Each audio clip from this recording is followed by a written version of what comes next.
Good, thanks, Lan Ray. Very good to be with you again today. We're continuing our series through Isaiah 61. It's been absolutely wonderful. I think it's been a breath of fresh air. I was thinking as I was walking in this morning of the people who Isaiah first wrote for away in exile, and I thought it must have been like a bit of a ray of sunshine, remembering his words on them. And as I walked in this morning, it was just lovely feeling the warmth. I hope you're feeling some warmth from God out of this series that we're going through. We've been looking at God's restoration plan, Isaiah 61. We saw who the anointed restorer is. We saw why he came. We saw what he came to do, the new identity that he brings. And last week, the rebuilding project that he calls his people to, which leads today to verses 5 to 7, which read like this. Strangers will shepherd your flocks. Foreigners will work your fields and vineyards, and you will be called priests of the Lord. You will be named ministers of our God. You will feed on the wealth of nations, and in their riches you will boast. Instead of your shame, you will receive a double portion, and instead of disgrace, you will rejoice in your inheritance, and so you will inherit a double portion in your land, and everlasting joy will be yours. More magnificent statements. Now, if I told you that once upon a time I played a round of golf, an 18-hole round of golf, and not once in that round did I hit the ball more than 80 yards, if you know anything about golf, you'd need a little bit of context and background information to make sense of that statement that I just made. You might ask things like this. You might say, were you ill on that day, so you couldn't play very well? Maybe you were only 8 years old or something like that. Is that why you couldn't hit it very far? Were you only using a putter? Was it pitch and putt? Or maybe you're just rubbish at golf and that's why you couldn't hit it any more than 80 yards. And now I'd explain to you, I'd give you some background. I'd say, no, the reason for that was that I was playing on a particular different type of golf course that they designed for small areas of land. They designed a new golf ball, a lighter one with sort of dimples on the outside instead of in, and therefore you can only hit it 80 yards. To be able to interpret my statement, my point is that I played golf once and couldn't hit it more than 80 yards. You need some background information, some contextual information to make sense of it. Similarly, today's passage requires some background information and context if we're to interpret it rightly. See, if you read the Old Testament, you'll find that some of it is really easy to understand. Statements like this from Psalm 89, "Who is like you, Lord God Almighty? You, Lord, are mighty, and your faithfulness surrounds you." That's easy to understand. We know what the author is saying there. And that's true for much of Isaiah 61 as well, written 2,600 years ago. It's fairly simple to translate it and interpret it into our world today. But I suspect if you've read anything of the Bible, anything of the Old Testament, you've hit parts of it and you've thought, what? You come across things and you think, how the heck does that work? Things like the laws, things like some of the violence in the Old Testament, some of the extraordinary miracles. And what about the promises in verses 5 and 6b today that we just read that go like this? Strangers will shepherd your flocks. Foreigners will work your fields and vineyards. You will feed on the wealth of nations, and in their riches you will boast. What are we to do with some of that? Well, we have to understand the contextual background information. We have to understand that these are promises. Some of those statements are promises to the people of God who are one nation, Israel, located in a particular land in the Middle East. Some of these promises are land and nation specific. And in Isaiah's mind here, it's the return of that particular nation to that particular land that phrases some of the things that he says to them. And so in contrast to other parts of Isaiah 61, it would be an error for us to translate some of these land and nation specific promises directly into our context in this nation, in this land. Why? There's a very good reason for that. It's this. Because a decisive change happened with the coming of Jesus, of course.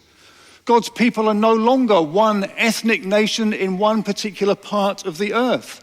The New Testament no longer leads us to believe that that's how God's promises are being channeled. No, now we are multi-ethnic, multi-nation. Jesus came to bring all nations to himself across all of the world with no particular attachment to a particular plot of land. It's important we understand that to know how to interpret some of these promises. So we should be careful when we are handling Old Testament land-based promises. COVID has led many people to talk about 2 Chronicles 7 verse 14. And I mean no disrespect to anybody, I'm just trying to be helpful. We have to work carefully with land-specific promises. That verse, which has been spoken many times during COVID, if my people who are called by my name will humble themselves and pray and seek my face and turn from their wicked ways, then I will hear from heaven and I will forgive their sin and will heal their land. Now, what do we do with that? Well, of course we should be humble. Of course we should pray. Of course we should turn from our sins, seek God for the good of our nation. But it's a specific promise for the healing of a land in a particular context that isn't the same as the UK now. So there are great instructions in that verse, but there's no land-specific promise in that verse for us in the UK or anywhere today.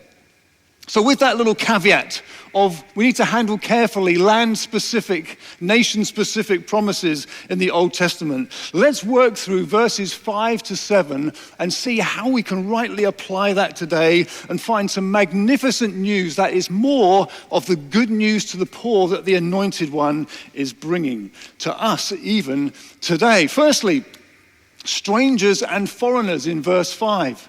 Verse 5 read like this. Strangers will shepherd your flocks. Foreigners will work your fields and vineyards.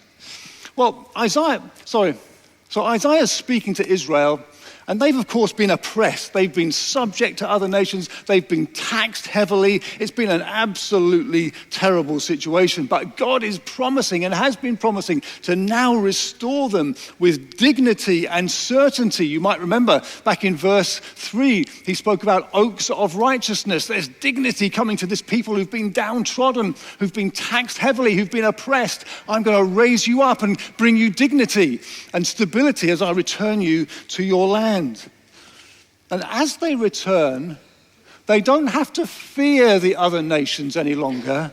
Instead, they will invite them in and work with them.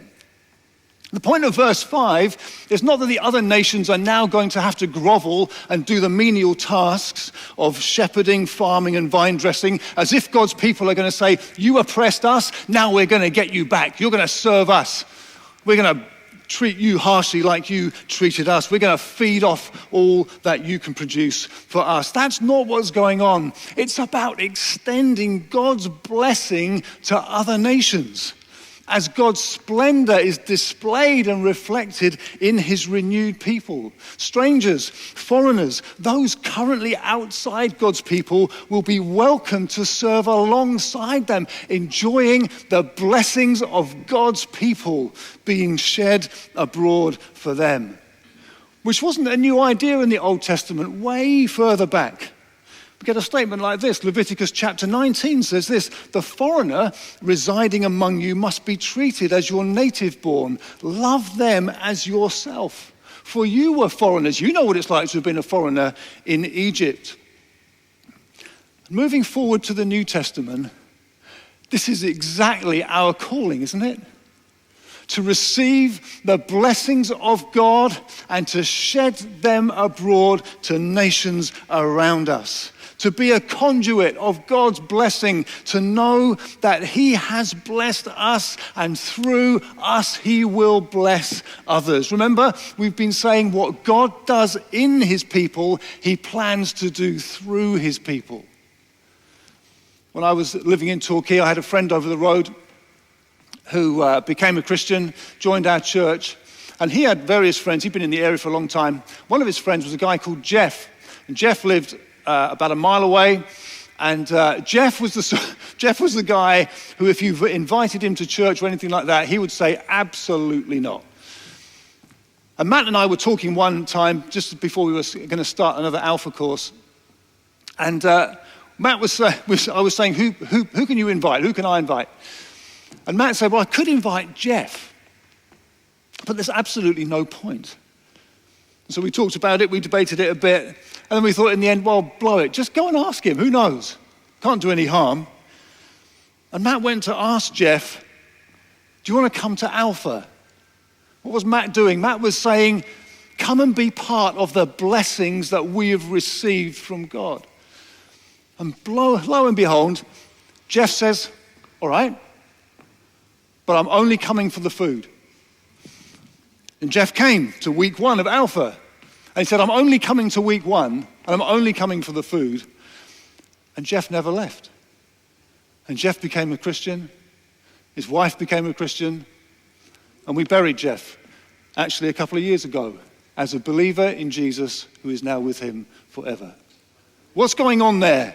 Is it Matt just thinking, well, I better do something about this? No, it's Matt saying, we have inherited enormous blessings from God, and it's not to be kept, it's to be shared. The people of God are there on display for the splendor of the Lord's name, sharing his blessings. We used to run a kids club in the town on a needy estate. We used to run holiday clubs on that estate. What were we trying to do? We were trying to say, the blessings we've received, come and share them. That's what's going on here. That's what you and I are called to. When you go to work tomorrow morning, or even if you're at home on blasted Zoom meetings again, you are there to be a blessing to everyone that you touch. Strangers and foreigners will be a part of this community. That's what God's called us to. Secondly, priests, he talks about here. Verse 6a reads like this. And you will be called priests of the Lord. You will be named ministers of our God. I can imagine the people saying, well, yes, Isaiah, we know that. We know that some among us, the Levites, that tribe, they're called to be priests. They serve the Lord through offering sacrifices and mediating between God and man, representing the people before God and giving their time to worship. It's always been like that. We know that, Isaiah. But no. This is so much more. This isn't just a few, just one tribe, just a special category who are going to be servants, ministers to the Lord. This is all of the people. All of the people will be taken up with God himself, which of course was always Israel's calling. Sure, some served as full-time priests, but all were to be part of the kingdom of priests with God himself as their focus. That was their calling. Exodus chapter 19. If you obey me fully and keep my covenant, then out of all the nations you will be my treasured possession. Although the whole earth is mine, you will be for me a kingdom of priests and a holy nation. Whizzed forward to the New Testament. That, of course, is the very image that Peter is picking up on when he famously says, you are a chosen people, a royal priesthood, a holy nation, God's special possession. If you're a follower of Jesus today, there's a sense in which you can say, I am a priest. I am among what we call the priesthood of all believers. And whereas Isaiah's readers would have thought, well, back to Jerusalem, when we get back there, that of course will be the center of worship because that's where the presence of God is. Now, today, the presence of God is with you, follower of Jesus. We've been singing, worshiping, enjoying the fact that we don't have to go through rituals or go to a special place or do special things or go through special people. God is with every follower of Jesus. That is our privilege. It's magnificent. So worshiping God, ministering to him, serving him means all of us in all of life. There's no such thing as a secular, sacred divide. Well, I go to work, I do that, I do my family, I might do some hobbies or whatever, do the gardening, whatever it happens to be. Oh, and then I have my sacred life, the spiritual life. When I'm at church or when I'm engaged with spiritual things. We don't believe in that at all.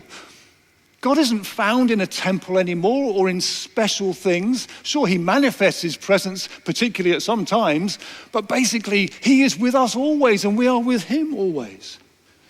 And we don't believe in a clergy-laity divide either. As if we go back to, well, there are some special priests, those leaders, they do it for us. They mediate between us and God.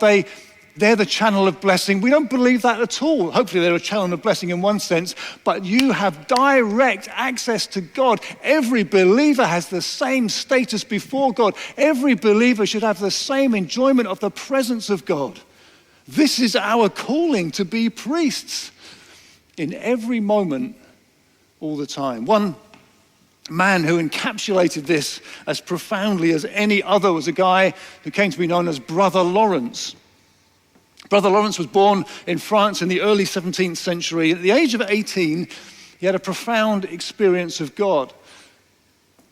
Somehow he joined the army. I don't know how that comes from a profound experience of God, but anyway, he joined the army, got injured and returned. He tried various careers, but he finally ended up, on someone's advice, in a monastery. He thought he'd become a monk in Paris as a servant, and he took the name Lawrence of the Resurrection. I guess that's kind of what you did in those days. You took a grand name.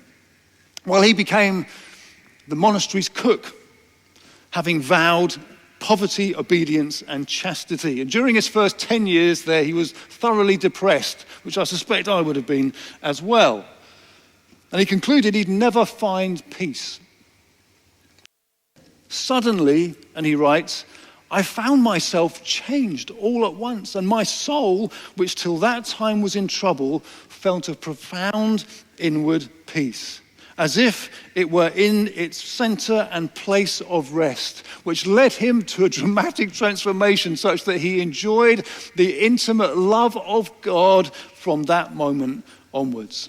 And from that moment, his ambition became this: to always, at all times, rest in the presence of God, cultivating a habit of knowing God is with me, I am with him, whatever I am doing, and experiencing his presence, whether peeling potatoes in the kitchen or at prayer. He said this: the time of business in the kitchen does not differ with me from the time of prayer. And in the noise and clutter of my kitchen, while several persons are at the same time calling for different things, I possess God in as great tranquility as if I were upon my knees in prayer.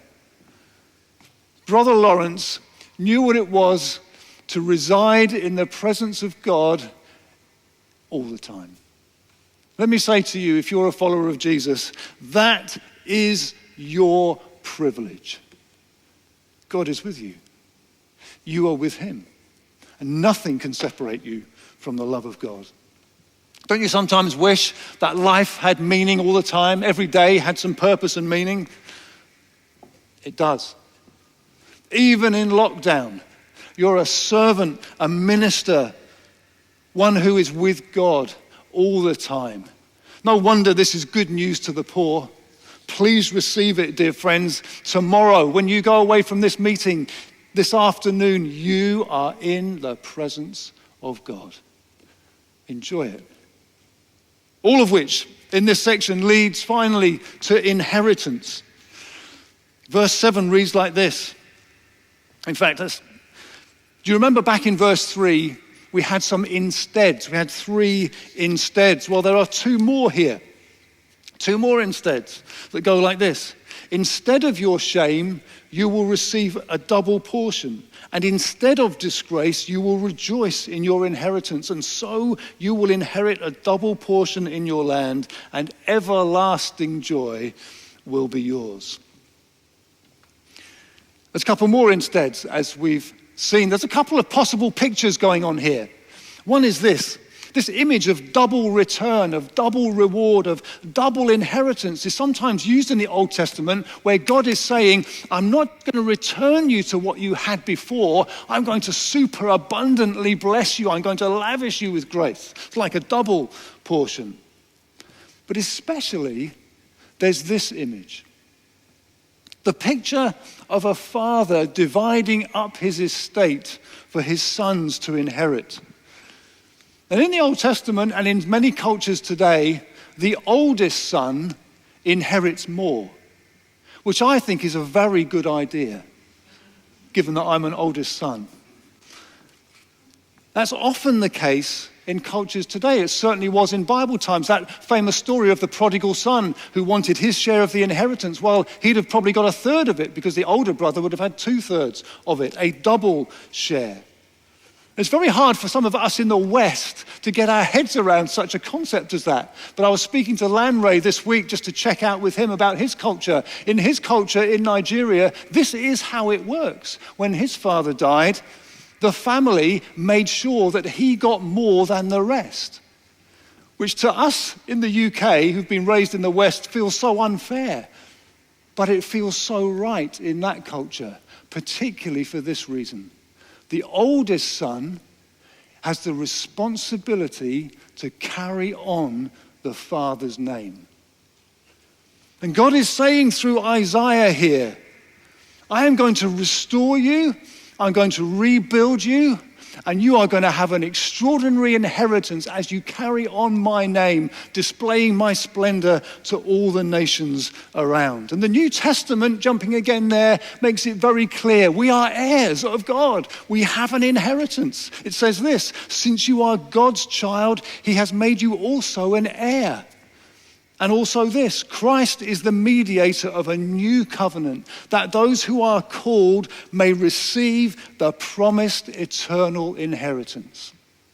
Now, from this passage, again, trying to interpret it rightly, you've got to ask this, but if our inheritance is no longer tied to the land, what is this eternal inheritance that is now ours? Well, let's jump back a bit and go back to those who ministered in the Old Testament, the Levites. And we read this, that they weren't to get an inheritance of land at all because the Lord is their inheritance. Every other tribe had its portion of land. The Levites didn't have any for this very good reason. The Lord is their inheritance, which is precisely what Jesus has won for us. This is the ultimate good news to the poor, is that our inheritance is not stuff in this life or a portion of land or even only forgiveness, but God himself is the promised eternal inheritance. We get God and life forever in his presence. That's a common biblical theme that runs through and culminates in Revelation 21. Let me help you. Most often from Revelation 21, you hear this magnificent verse. He will wipe every tear from their eyes. There will be no more death or mourning or crying or pain. That's your inheritance. Life forever without the sufferings of this world. But verse 3 is really our inheritance. God's dwelling place is now among the people, and he will dwell with them. They will be his people, and God himself will be with them and be their God. Wow, what an inheritance! The people of God receive God. Life forever in his presence, face to face with him, worshiping forever. No hindrance between them and him. This is our inheritance. And all of this is good news to the poor. Because what God does in his people, he plans to do through his people. So as we enjoy these blessings, let me encourage you, as you are a blessing to your friends, the invitation is not only come and be forgiven, it's this: come and enjoy the blessings of life among God's people, verse 5. Live a life of ultimate purpose, serving God. And verse 7, share the ultimate inheritance. What amazing good news to the poor we've received and we can be to others. Everlasting joy will be yours. Let me just wrap up. If you've been watching today and you're not a follower of Jesus yet, let me say this to you. Come. Come, share in the blessings of Isaiah 61 and all that the church has received and is. Come. Maybe today is your day to say, Jesus, yes. I don't know everything yet, but yes. Come. Strangers, foreigners, others, those not part of the people of God will come and share the blessings. For those of you who are followers of Jesus, I want to make sure I've reinforced that you have purpose every minute of every day, even in lockdown, even in the challenges, because you're serving God. You're a priest. And let me encourage you, there is the most extraordinary inheritance that awaits you that is difficult to get our heads around. God himself is our inheritance. With him forever, unhindered, enjoying him, delighting in him. God himself is our inheritance. Good news to the poor, for sure.